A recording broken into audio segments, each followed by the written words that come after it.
Israël, toujours la vague d'attentats ne fait pas seulement des victimes, mais aussi de nombreux orphelins.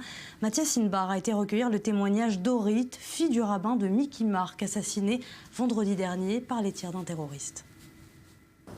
Otniel, en Cisjordanie, c'est dans ce village que réside la famille Mark. Elle respecte les 7 jours de deuil, la Shiva, selon la loi juive.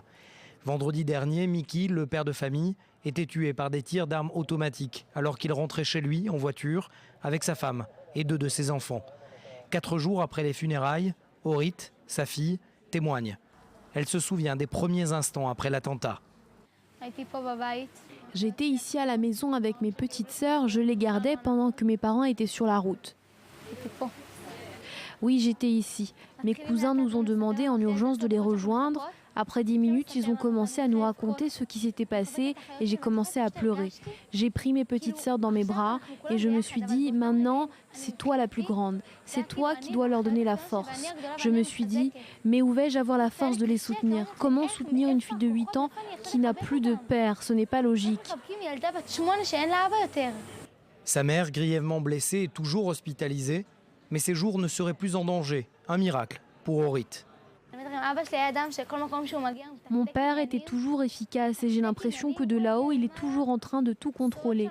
Les docteurs nous ont dit samedi soir qu'il faudra attendre 4 ou 5 jours avant que ma mère puisse sortir du coma artificiel. Le lendemain, elle nous parlait. La route 60 à proximité de Hébron est surnommée la route de la mort. 3 Israéliens y ont été tués au cours des derniers mois. Chaque centimètre carré y rappelle le conflit israélo-palestinien. Mon père nous a toujours dit que chaque balle doit terminer sa route, peu importe qu'il porte un casque, un gilet pare-balles, qu'il vive à Tel Aviv ou ici, si Dieu le décide, cette balle l'atteindra. En allant aux funérailles, on s'est arrêté devant le lieu de l'attaque et on s'est tous dit, c'est à partir de là que je n'ai plus de père. Je n'avais jamais imaginé survivre sans mon père. Je ne sais pas si je survis, mais je suis là, devant vous.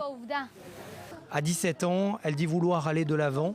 Elle attend avant tout que le ou les assassins de son père, toujours en fuite, soient arrêtés.